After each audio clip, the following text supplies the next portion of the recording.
My name is Becky Anderson. I work for Macmillan Education, and I want to thank you for joining us today. This afternoon, we have Tony Henderson from Langara College. He's going to be joining us talking about maximizing and managing LaunchPad, optimizing the LaunchPad experience for you and your students. The way this presentation is going to work is Tony's going to talk for a little bit about what she's learned and how her information can benefit you. But all of you guys are muted. So if you have questions for Tony, specific questions or more general questions, please type them into the chat field. You can, in the chat area, you can send them to Macmillan Education or you can send them to Becky Anderson.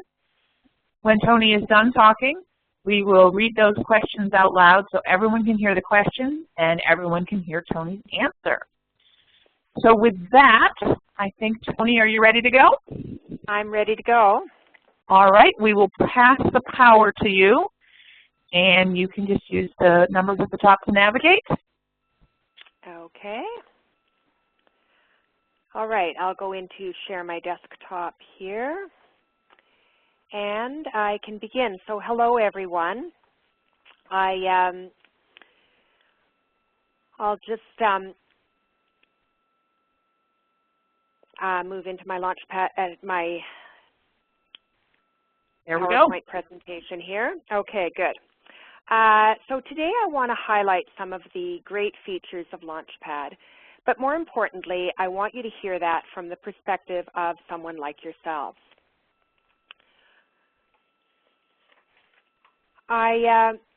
Macmillan has a lot of resources. In fact, rather an overwhelming number of resources. So I want to talk today about ways that I've found to make that manageable.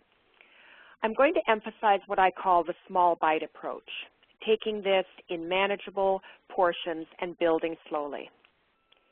Then I'll talk about how to make the most out of Macmillan's tech support so that you can spend your time instructing rather than tech troubleshooting.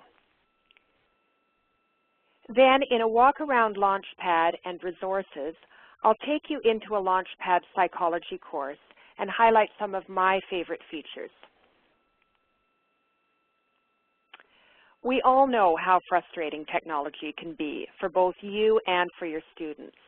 So when I talk about making this manageable, I'm focusing on how to make this resource work for you.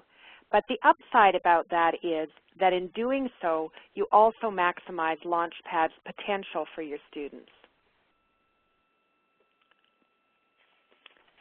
The small bite approach is one way that I have done this. When Macmillan first asked me to speak about education technology, I was initially somewhat surprised. There are a whole lot of people who are way more tech savvy than I am and who have been doing this stuff a whole lot longer. But I think that's the point. I'm not a techie, I'm not 20, and 4 years ago I didn't know how to do any of this stuff. And so from zero knowledge, I'm now running all of my courses in mixed mode or hybrid and almost exclusively reliant on Macmillan's learning management system, formerly PsychPortal and now LaunchPad. And I do believe that what's helped me make this transition relatively successfully is that I did it over a number of years, each semester building a little more into the online component of my course. I started with the pre-lecture quiz. Each semester I added a little more until I eventually created a fully hybrid course. And as you copy your course over each semester, you can build on what you've had previously, refining and polishing, editing out activities that have been less successful, always working toward the goal of making a more streamlined and engaging experience for students. And as Macmillan added new resources, I incorporated these into my course, replacing the pre-lecture quiz with Learning Curve is an example of that. And I'll tell you more about Learning Curve in a minute.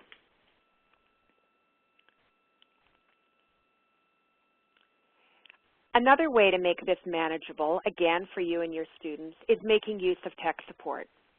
You and your students are learning a new system, so inevitably there are lots of questions. And you don't want to have your time and resources turned into that technology babysitting. So one thing I've learned to do over each semester is to spend more and more time prepping students about their responsibilities. I let them know that calling tech support is always their first recourse. I talk to them about it on the first day. I also put it in their syllabus. I tell my students that the LaunchPad tech people created this program. They're the best people to help them. If they have questions about psychology, they should ask me.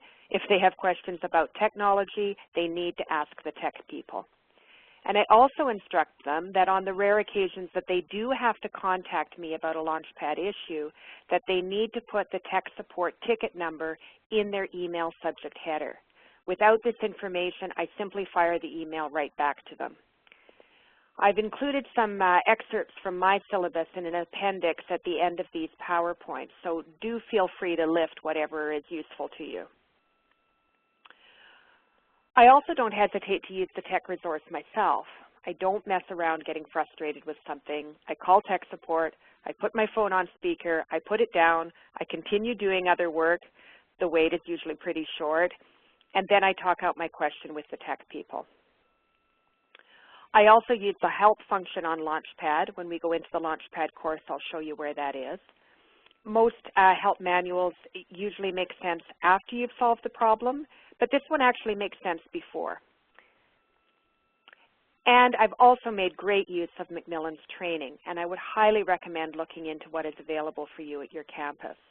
Lots offer one-on-one training to get you set up, which is invaluable. So check out this link or ask your rep what kind of training you have available.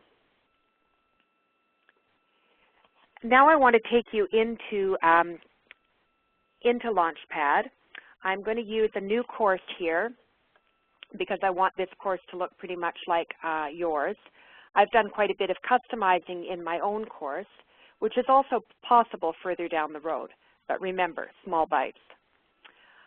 Each text comes with its own resources, and I understand that we have a number of disciplines represented on this WebEx today. The resources I'll be showing you are the ones that I've found to be the most effective for my introductory psychology course. And since your course may be different, you may not have exactly the same resources. But it's my intent that the underlying principles here will be multidisciplinary. So let's go into the course. Oh, sorry, I didn't want to do that. I want to go back. Hold on a sec. We'll go back to that welcome page. Before I go into the course, one of the things I wanted to highlight here was this Scientific American news feed right here.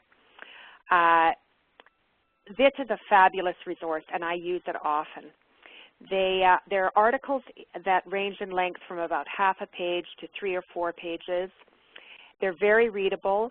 They're pitched at exactly the right level for college or university students, quite cutting edge, often controversial topics, and a good basis for a discussion. So for my second-year students, I assign these and I get them to write short commentaries based on these and other online materials on a given topic.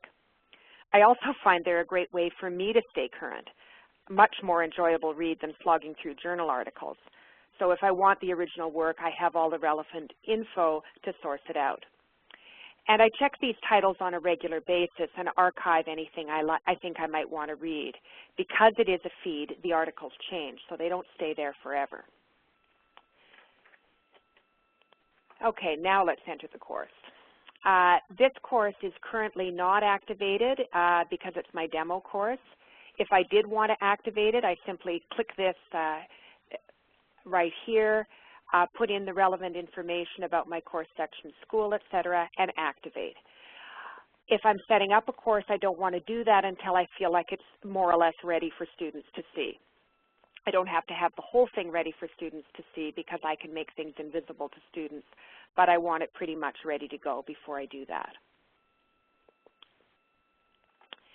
I'll also draw your attention on the home screen to this navigation bar. Obviously, this takes you back to your home page, to the ebook, your grade book, the calendar feature, which I'm going to talk more about in a little bit once we get some assignments in there. The resources, you probably won't need this initially, as all the best resources have been pre-selected and are included under each chapter heading. The instructor console is also something you're probably not going to need in the initial stages. The welcome page takes you back to the screen that we were just looking at, where the Scientific American news feed is. And this button, the Preview as a Student, is one I make use of often. It's always good to check how all of this is going to look and function for your students. So when I have something set up in here, I go back and work through the unit from Student View. At any time, you can go back to coming back to it as a faculty member by going to Return to Faculty View up here. This is also where you're going to find your help function. This button, I think, could actually be quite a bit bigger, but there it is, right up in the upper right-hand corner. And that takes you into the user guide that I was talking about that I actually find is a help manual that's fairly intuitive.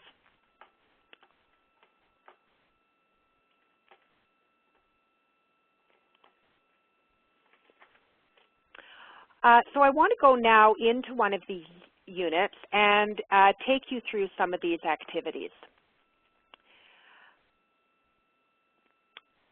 The setup here is such that if you assigned all of these activities, you would have pretty much a fully online course. So depending on how much time you're devoting to the online component of your course, you may need to pick and choose. The advantage here is that these activities have been pre-selected. In psychology, we have Gail Yamasaki. I call her Macmillan's secret weapon because she's an expert on the technological end, but has also spent many years as a psychology professor. So she gets this both from the techie end and the pedagogy end. And she's sorted through all of Macmillan's resources and picked out the creme de la creme, a job we instructors used to have to do ourselves. The good news is that Macmillan has a Gale equivalent across all the disciplines. So if it's here, you can be confident that it's good. A nice feature here is that the textbook is built right into the students' online activities. So it actually is quite difficult for students to not read the text. They actually have to go out of their way to avoid reading the textbook, and that's quite a nice feature. They simply scroll through. As soon as they see a little arrow, they scroll down. They read the introduction on classical conditioning. They move through the classical conditioning units. Here they are in their textbook reading about Pavlov, move their way through their textbook, which looks exactly like their printed textbook, onto Pavlov's experiments. And when they finish that reading, when they go into the next part of their reading, it actually takes them right into their activity that they have to do that is built right in here. And actually, this is the first activity that I want to talk about, these learning curves.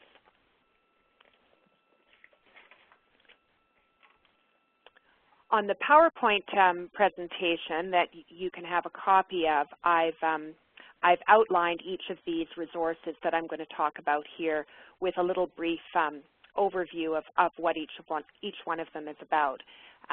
So you'll have that for reference afterwards.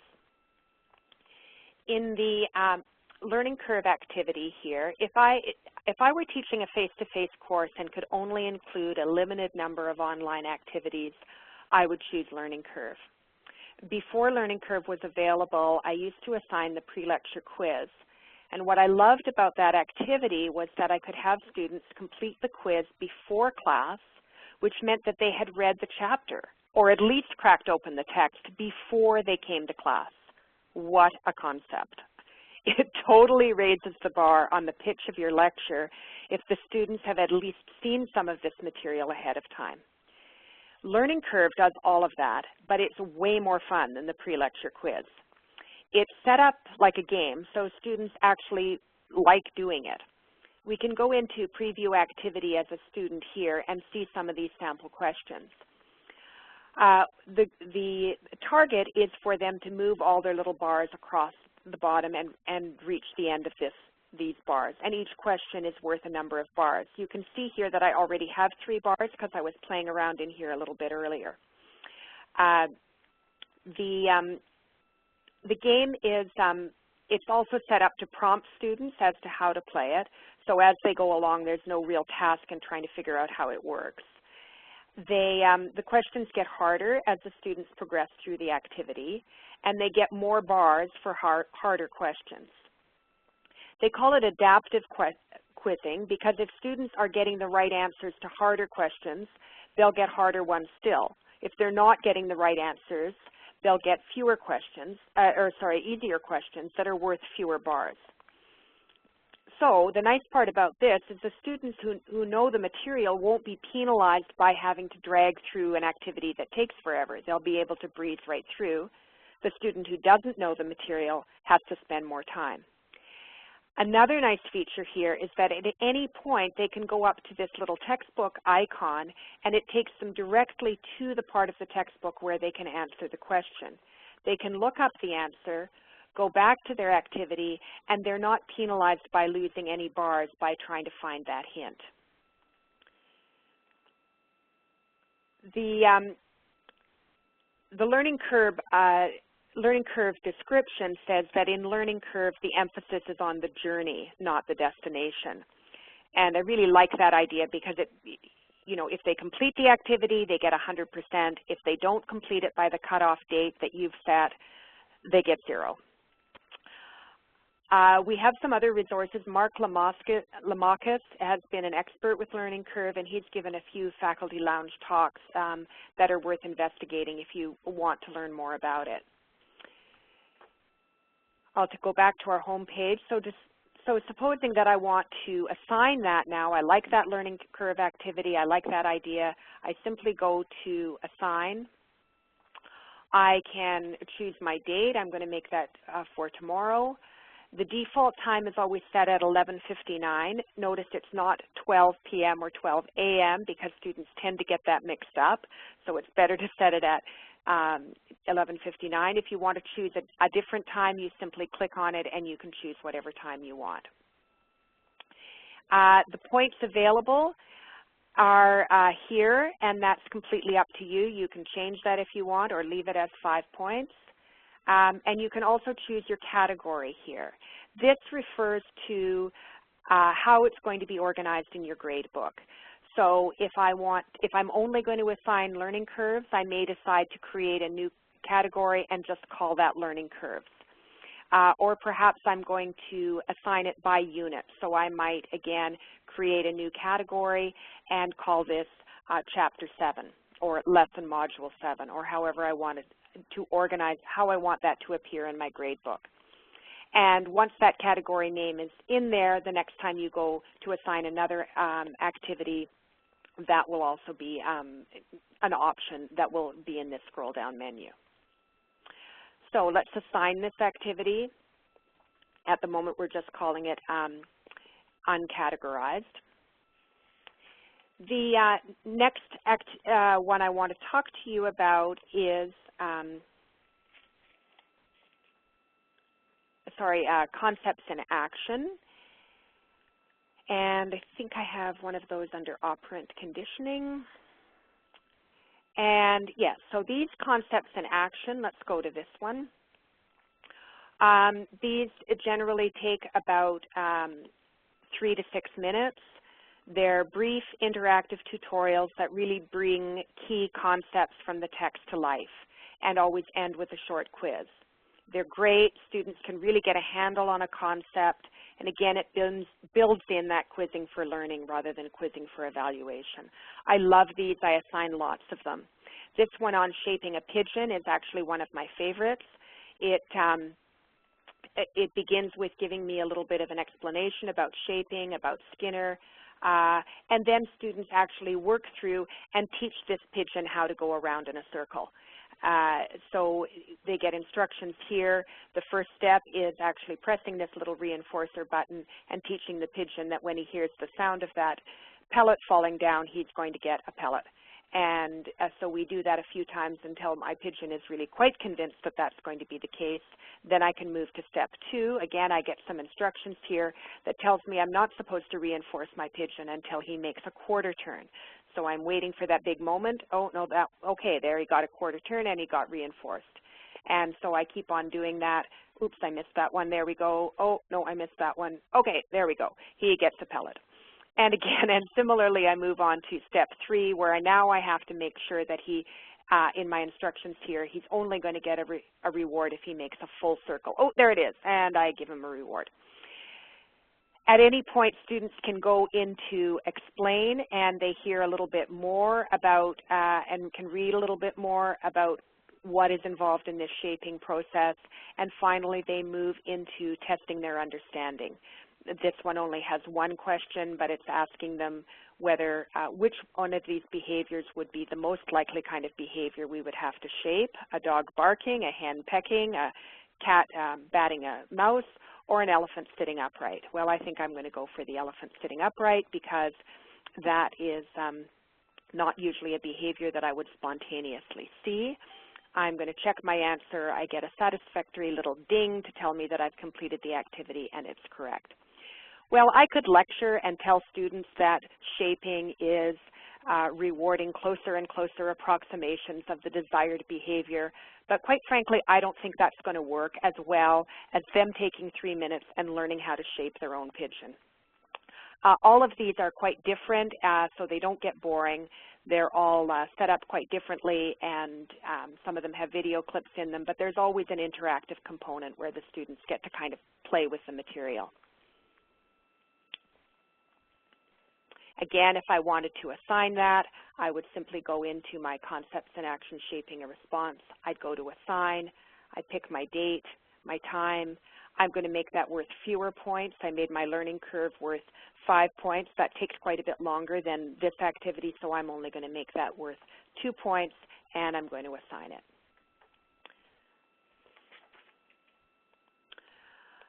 These video toolkit activities are also something that I really like very much. These are predominantly BBC and Scientific American video productions. They range in length from about 3 minutes to 15 minutes. I like the fact that I can see how long that activity is right here, and that's handy. It lets me know, again, how many points to make it worth. These in psychology are application of psychology in everyday life. What does it look like in the real world? The other nice thing about these is that they have this little synopsis. I can expand the synopsis, and sometimes if I don't have time to watch the whole video before I assign it, I feel pretty confident that all of these are good, and I have the synopsis that tells me what it's about. These are also really useful for designing exam questions. These also end with a quiz and the student doesn't get credit until the quiz is done. And here's the good part: the student can't access the quiz without watching the video. So these are really nicely set up for online activities. The student has to watch that video before they can even get to the quiz. The quizzes usually aren't difficult. The questions aren't designed actually to be critical thinking questions, but more did you watch this video question. You can also use these in the classroom. They, by enlarging them here, going to full screen, and the resolution varies, so you want to check that out beforehand, but I've often used them in class as well. The other activity I want to talk to you about, I think it's under classical conditioning, are these psych investigators. The psych investigators are kind of like a mini lab. They take about 20 minutes to complete. The overview starts with this young woman giving a lecture on this topic, now on classical conditioning. When students move into the investigation, they participate in an experiment to do with classical conditioning. In the analysis section, their results are discussed and compared to college student norms. And then there's a review where she comes back on again, reviewing the concept, and a quiz to test their knowledge of it. It gives students a feel for what it's like to participate in a real experiment. The downside is that they are a little long. They take about 20 minutes to complete, and so you have to consider that when you're deciding how much time you're going to have students devote to their online activities. Again, if I decide I want to assign it, I simply go in here, I assign. I'm going to pick my date. I'm going to make that due on the 11th, and I'm going to keep that at 5 points because that takes about the same length as the learning curve activities. And then I click Assign.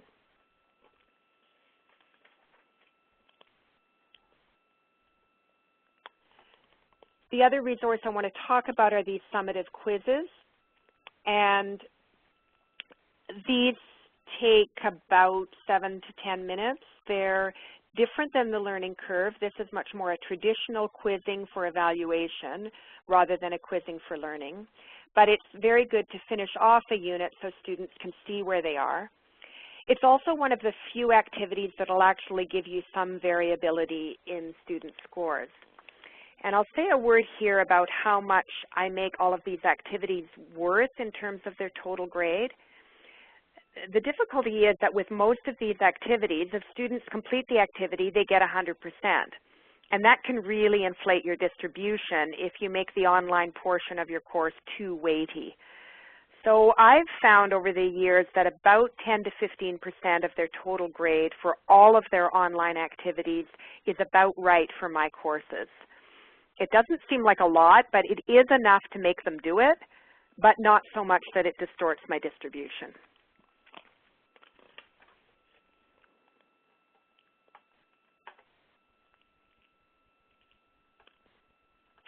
The other useful thing at the end of every unit here are these instructor resources.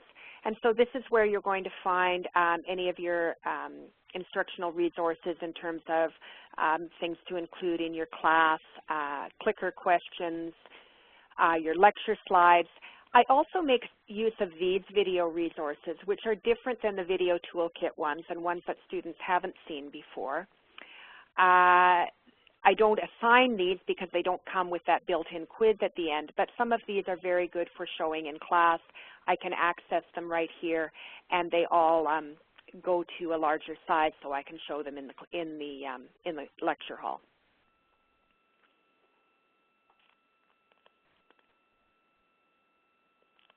Now, I want to take you back to our calendar now. And as you can see, these things that I have assigned are now showing up right on the calendar. A nice feature here is if I decide that really, you know, that psych investigator, I see that I have that on a Saturday and I really don't want it on a Saturday, I'd rather have it on a Sunday, I can actually move it, oh, whoops, no, come back, whoops, I've lost it, but wait a minute. Gone back to June. I should have practiced this before I did this. Here we go. Okay, so I can drag it and drop it to wherever I want, and I can put it back here. I can make it a week later. So that's a really nice feature rather than having to go back into the unit and fiddle around with due dates and times. I can click on it. It tells me exactly what I had done, that I had made it worth 5 points, and the due date. Another feature here is that if I only want to do that for an individual student who had some reason for not being able to complete an activity on time, I can actually add that individual, put his name up here. I don't have a class list here, so I can't actually choose him or her right now, and then do my drag and drop and change that simply for that individual. I usually try and avoid that if I can, and try and make, rather what I prefer to do is actually say if I have 9 units, I give them 1 freebie, and then I just don't make any extensions. I say your best 8 out of 9 will count, and then I don't have to mess around and make exceptions for some individuals.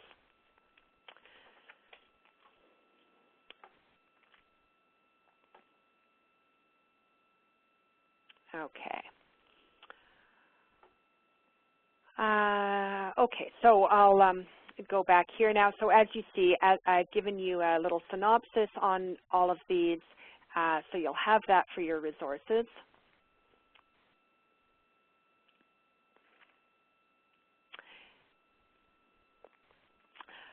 So really, it is very lucky for us that Macmillan has, that the publishing world has become so competitive. And Macmillan, it may not be as great for the publishers, but it's certainly great for us as instructors.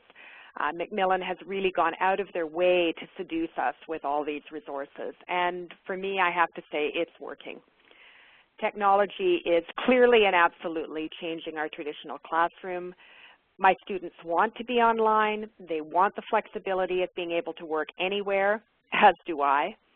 And I love that I don't have to compromise their learning experience in order to make that happen. In fact, I can enrich it. There are some very cool resources here that I can't replicate in the classroom, and it can really enhance the student learning experience. So I encourage you to try them out. Thanks very much. I'll open this up to questions now and hand things back to Becky. All right. Thank you very much. So again, if anybody has any questions, I know a couple of you have already written in already. You can use the Q&A field or the chat field. One question that has definitely come up is, does every discipline have all these exact same resources? No. Okay, great. But some of them have different things. You know, it depends on your resource. So I was working on this yesterday. The geology book had a mapping resource. That doesn't really make sense in psychology. Right. So one place you can look, and I will, those of you who emailed me individually, I will get back to you, but in the help, so I'm going to try to direct Tony to do this. If you can go to the help and go to the user guide,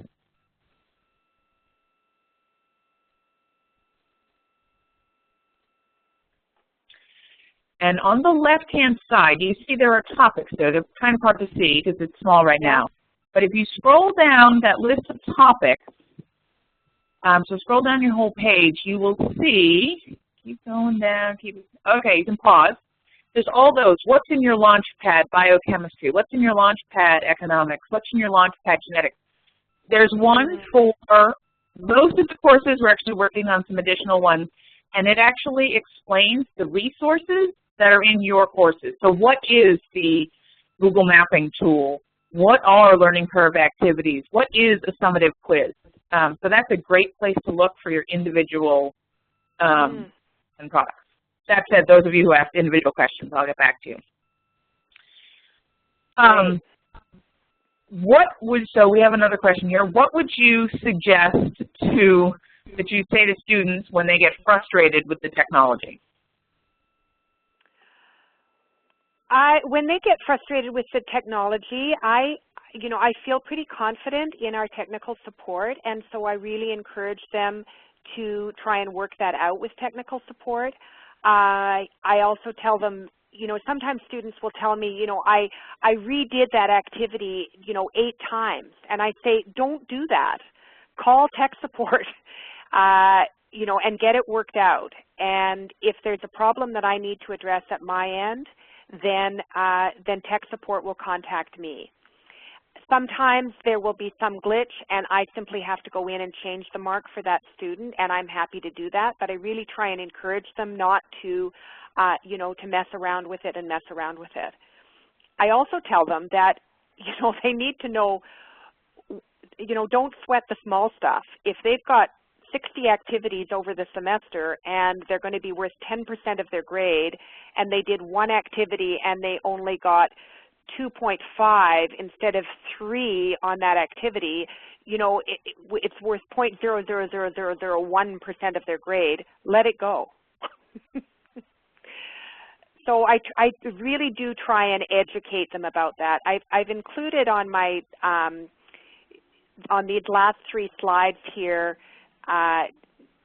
things that I tell my students right in their syllabus, a word about working online and ways that they can make their online experience enjoyable. So I really have found that information is helpful to them. And I try and make sure that students read my syllabus. I actually make them answer multiple choice questions about the syllabus on my first midterm to make sure that they've actually read it. They think I'm crazy, but it works. No, I actually had an instructor one time who put her syllabus under a folder called like Instructor Resources or Answer Key, because the students all went and looked at it because they thought there were answers there, and in fact it was just the syllabus. And for those of you who are paying attention, so we're recording this presentation, and when we put the recording up, we will post this PDF as well, so you will have access to that probably in a week or so. I'll email everybody when it goes up. Okay, another question. How much time do you spend weekly or per term updating and maintaining your course site? I'm curious to know how much time you're spending on material that's worth, as you say, 10 to 15% of the course grade. Okay. Well, it has a lot of time up front. Certainly developing my course, I spend quite a bit of time sort of setting that up. But then once it is set up, my day-to-day maintenance is relatively little. So, you know, once I have that up and going and running, I mean, I sort of check in weekly, but depending on what I'm having students do, all of those activities get automatically marked and automatically put into my grade book. So I'm not checking to see, you know, how they did on something or that kind of thing. If I've got, you know, decided what I'm going to assign, you know, that's already running. And now that these are set up for us, really you know, in the old days, I used to create my own lesson modules and add in each one of these things. Now all I have to do is assign. So even the initial development time is quite a bit shorter. So I haven't actually measured in terms of minutes and hours, but I would say the lead-in time is fairly heavy, but once it's set up, it runs itself. And of course, you copy over from semester to semester. What has student feedback been like about using online materials? I'm sorry, what was that again? What has student feedback been when you're using online materials? What have they been? I have found that my students really enjoy I haven't done it in a systematic way in terms of, you know, doing a research study on this, but the feedback that I've got from students is that they really like the online materials. They really like having a mixed mode course, so they like having that half and half. And in fact, I was just exposed to some research recently that a colleague was at a talk where somebody had looked at this and found that in their sample, 70% of students said that they preferred a mixed mode, that they liked the online component, but they also liked having a face-to-face as well. So they liked that combination. But I've really had good feedback from my students in terms of the learning curve activities. They like those. The concepts and actions, the ones that I've highlighted here today. Do you find that students feel that the technology sort of impedes their relationship with you or just makes it different or better? I don't think, no, it certainly doesn't impede it. I think if anything, it enhances it because I think you know, it's an online world, and they like, you know, not having to come to campus, being able to do their work everywhere, and I think they, you know, kind of see me as a bit more happening. That you know, I'm embracing that. So I think it does me credit actually. You're happening. I love that. I will. Say, okay, this is a question actually for me. How do I find my local rep, specifically for LaunchPad, to help me get my course set up? So the easy way is if you go to MacmillanHigherEd.com, there is in the upper right, actually let me just go and look and see exactly what it says. It says under support, it says find your rep. And it will give you your rep's email address. Sometimes, if you're lucky, it will give you your rep's picture, and then the reps are like, where'd that picture come from? And you can email the rep directly that way. Let's see. Will the students feel like it's money to have the book if they see portions of the book through LaunchPad? Oh, sorry. Could you say that again? Will students feel like it is a waste of money to have the book, the printed book, if they see portions of the book through the LaunchPad? Oh, well, so I tell students that they don't need to buy a hardbound book. What's required in my course is that they buy LaunchPad.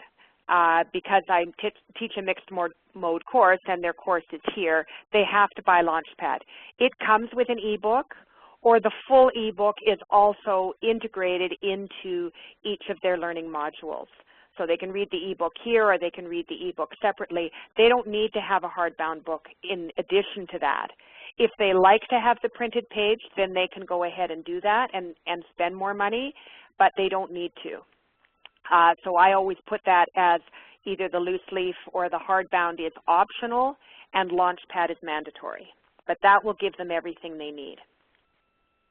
All right.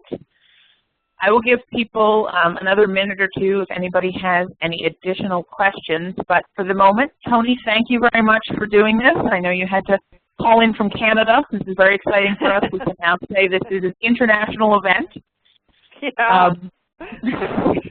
And again, we will post the recording as well as Tony's PowerPoint, put into PDF form so that you can access the materials she uses for her syllabus. And I believe she gave you permission to copy some of that. Absolutely.